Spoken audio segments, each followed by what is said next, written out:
गांव था। उस गांव में त्रिलोकीनाथ नाम का एक व्यक्ति रहता था। उसका इस दुनिया में कोई न था सिवाय हनुमान जी। त्रिलोकीनाथ हनुमान जी का बहुत बड़ा भक्त था। वो रोज उनकी पूजा किया करता था। त्रिलोकीनाथ हनुमान जी को ही सब मानता था, एक मित्र, पिता, गुरु। वो सारी बातें हनुमान जी से किया करता था। अरे कहाँ जा रहे हो त्रिलोकीनाथ, इतनी सुबह सुबह? बस भाई, हनुमान मंदिर जा रहा था। हनुमान जी की पूजा करके दिन की शुरुआत करूंगा। अच्छी बात है, चलो आओ तुम पूजा करके मिलते हैं फिर। त्रिलोकीनाथ मंदिर पहुंचता है और मंदिर की साफ सफाई करने लगता है। हे प्रभु, कितनी धूल मिट्टी है, कोई सफाई करने वाला ही नहीं है। मैं ना रहूं तो ये मंदिर मंदिर ना लगे। और आप प्रभु इतने बड़े बड़े चमत्कार करते हैं, जरा सा चमत्कार यहाँ भी दिखा दो। लेकिन नहीं, आपको पता है ना कि त्रिलोकीनाथ आएगा और सफाई कर देगा। त्रिलोकीनाथ हनुमान जी से बातें करते करते मंदिर की सफाई कर देता है और फिर हनुमान जी का ध्यान लगाकर बैठ जाता है। तभी उसके ध्यान में हनुमान जी रस्सियों से बंधे हुए दिखाई देते हैं। त्रिलोकीनाथ, मुझे यहाँ से छुड़ाओ, मैं बंधा हुआ हूँ, निकालो मुझे यहाँ से। ये क्या है? हनुमान जी मुझसे मदद मांग रहे हैं। मैं भी ना कुछ भी सोचता हूँ। त्रिलोकीनाथ इस बात को एक बुरा ख्याल सोचकर मंदिर से बाहर चला जाता है, लेकिन अभी भी उसके दिमाग में वही ख्याल घूम रहा होता है। तभी उसे रघुनाथ मिलता है। क्या हुआ भाई? मंदिर से पूजा करके आए, लेकिन लगता है मन को शांति नहीं मिली। दिमाग में कुछ उथल पुथल चल रही है क्या? हाँ भाई, क्या बताऊं। आज बजरंग बली का ध्यान कर रहा था तो मैंने एक दृश्य देखा कि हनुमान जी एक रस्सी में बंधे हुए हैं और मुझसे मदद मांग रहे हैं। भाई, हनुमान जी को तुम्हारी मदद की कब से जरूरत आन पड़ी, और उन्हें बांध कौन सकता है? जरूर ये ख्याल तुम्हारे मन में ऐसे ही आ गया होगा। बात तो तुम सही कह रहे हो।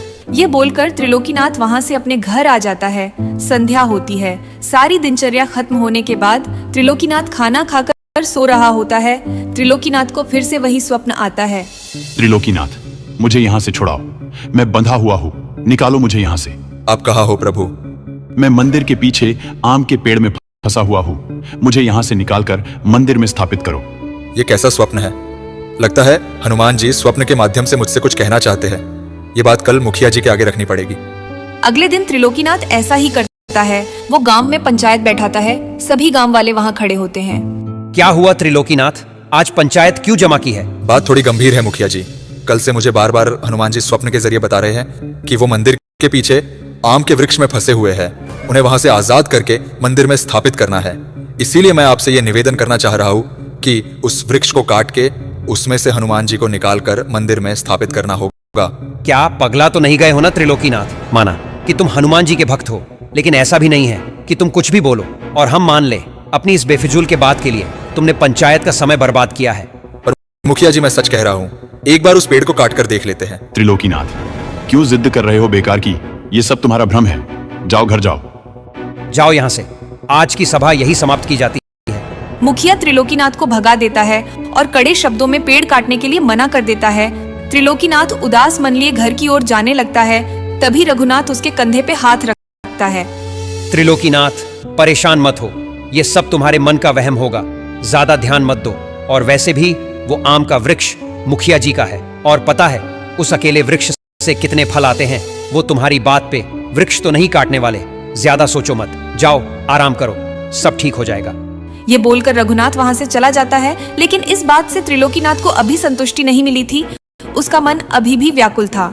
भाड़ में जाए मुखिया जी और सब। हनुमान जी ने मुझसे बोला है, वो मुझसे मदद मांग रहे हैं। कोई नहीं साथ देगा तो भी मैं उनकी मदद करूंगा। त्रिलोकीनाथ किसी की बात नहीं मानता। वो एक कुल्हाड़ी उठाता है और उस पेड़ को काटने के लिए निकल पड़ता है। मंदिर के पीछे पहुंचकर बजरंग बली का नाम लेकर त्रिलोकीनाथ उस पेड़ पर कुल्हाड़ी चला देता है। उसे ऐसा करते हुए गांव का एक व्यक्ति देख लेता है और वो भागता हुआ जाकर सभी गांव वालों को ये बात बताता है और सबको इकट्ठा करके ले आता है। जय बजरंग बली, जय बजरंग बली। कोई बात नहीं प्रभु, कोई आपकी मदद नहीं करेगा तो क्या मैं भी नहीं करूंगा? मैं अवश्य निकालूंगा आपको इस वृक्ष में से। हाँ त्रिलोकीनाथ, तुमने ये क्या किया? तुमने अपने पागलपन्ने की वजह से मेरा इतना सुंदर वृक्ष काट दिया। मैंने पंचायत में कहा था ना कि कोई वृक्ष नहीं काटेगा। त्रिलोकीनाथ, तुम ये कैसी हट कर रहे हो? तुम इतनी मूर्खता का काम करोगे, हमें अंदाजा नहीं था। पर भाइयों, मैं सच कह रहा हूँ, मेरे स्वप्न में हनुमान जी आते थे और इसी वृक्ष को काटने के लिए कहते थे। वो यही कहीं कैद है। अच्छा, तो तुमने इसलिए ये वृक्ष काट दिए? तुम्हें दिखे कहीं हनुमान जी? कहाँ हैं? क्या किसी को यहाँ हनुमान जी दिखाई पड़ रहे हैं?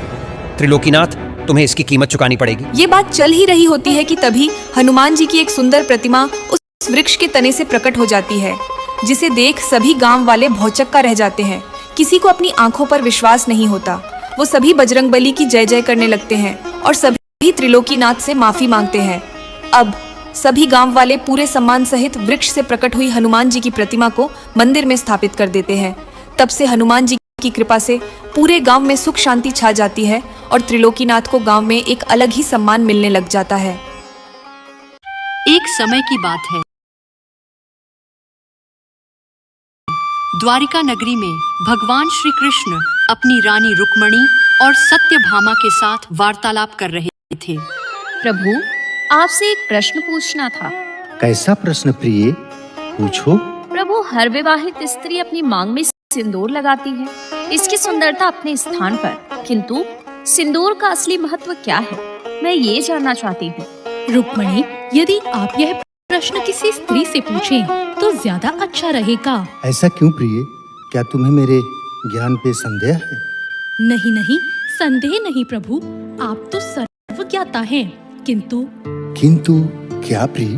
प्रभु, जिसने कभी सिंदूर लगाया ही ना हो, वो प्रेम की उस गहरी भावना को कैसे बताएगा जो सिंदूर के साथ जुड़ी है।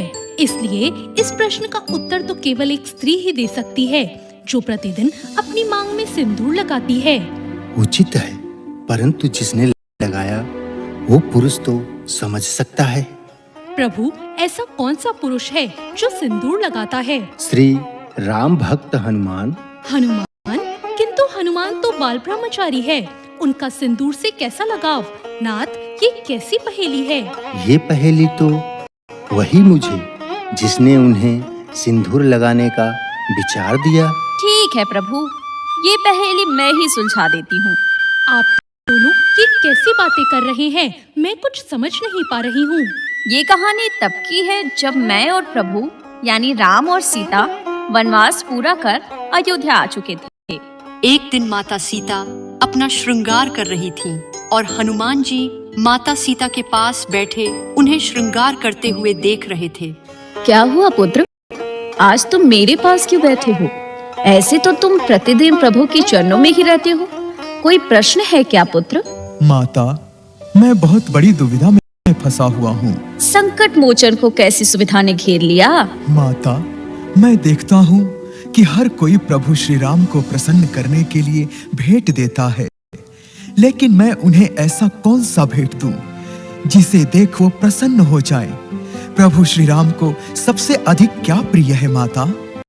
पुत्र, प्रभु श्री राम को तो किसी वस्तु से मोह नहीं है। उनके लिए इस संसार में सब कुछ समान है, इसलिए वो प्रत्येक वस्तु से प्रसन्न रहते हैं। आप यह सिंदूर क्यों लगाती हैं? ये तो सुहाग की निशानी है और इसे लगाने से प्रभु श्री राम प्रसन्न होते हैं। मैं ये सिंदूर अपने प्रभु श्री राम की लंबी आयु की कामना के लिए लगाती हूँ। इसे लगाने से आपके प्रभु और मेरे पति की आयु बढ़ेगी। अच्छा, यानी एक चुटकी भर सिंदूर से प्रभु प्रसन्न हो जाते हैं और उनकी आयु भी बढ़ जाती है। यह सब सुनकर हनुमान जी वहां से चले जाते हैं और कुछ देर बाद पूरे शरीर पर सिंदूर लगाकर माता सीता के सामने आते हैं। पुत्र, ये तुमने क्या किया? माता, मैंने भी अपने प्रभु की लंबी आयु के लिए सिंदूर लगा लिया है। अब उन पर कोई संकट नहीं आएगा। पुत्र हनुमान, तुम कितने भोले हो। माता, अब तो प्रभु श्री राम मुझसे प्रसन्न हो जाएंगे ना? अवश्य। माता सीता की आज्ञा पाकर हनुमान जी उसी भेष में श्री राम के पास पहुँचे। श्री राम अपने दरबार में बैठे थे। तभी वहां श्री राम की जय जयकार करते हुए हनुमान जी पहुंचते हैं। हनुमान जी के इस भेष को देख सभा में उपस्थित सभी लोग उन पर हंसने लगे।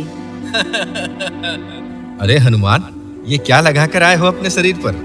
दरबार में आने से पहले नहाना उचित नहीं समझा क्या? ये सिंदूर है, ये मैंने अपने प्रभु के लिए लगाया है। प्रभु के लिए? आखिर तुम्हारे इस सिंदूर से प्रभु का क्या लेना देना? लगता है हनुमान जी ने गुलाल की बोरी अपने ऊपर गिरा ली।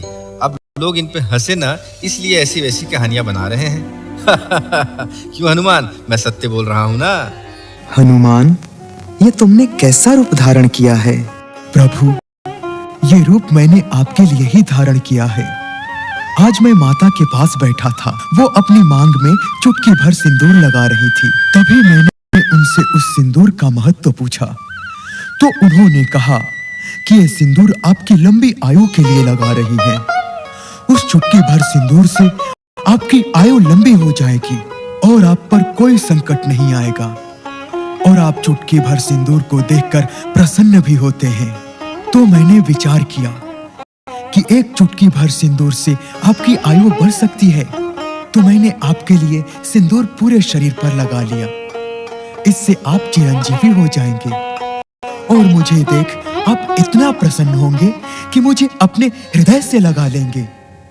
हनुमान जी का यह भक्ति भाव और भोलापन देख श्री राम अपने आप को रोक नहीं पाते और वो आकर हनुमान जी को अपने हृदय से लगा लेते हैं। ये देख सभा में बैठे सभी लोग आश्चर्यचकित रह जाते हैं।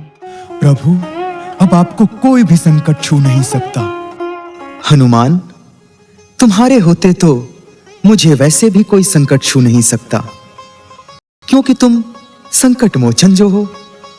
हनुमान, तुम्हारा हृदय बहुत कोमल है और उस हृदय में मेरे लिए इतना स्नेह देखकर मैं भाव विभोर हो उठा। पुत्र, आज मंगलवार के दिन तुमने ये जो मेरे लिए मंगल कामना की है, मैं वचन देता हूं कि आगे भी कोई भक्त मंगलवार के दिन तुम्हारे इस सिंदूरी रूप के दर्शन करेगा, मैं उसके लिए इतना ही कृपालु हो जाऊंगा। भक्त, तो यह है सिंदूर का महत्व जो कि हनुमान ने भी समझा। एक और महत्व की बात थी जो मैंने हनुमान से कही थी, वो यही कि विवाहित स्त्री की मांग का सिंदूर प्रतीक है कि वो अपने स्वामी के प्रति समर्पित है, और हनुमान जी ने अपने देह पर सिंदूर लगाकर अपनी भक्ति को प्रभु के चरणों में समर्पित किया।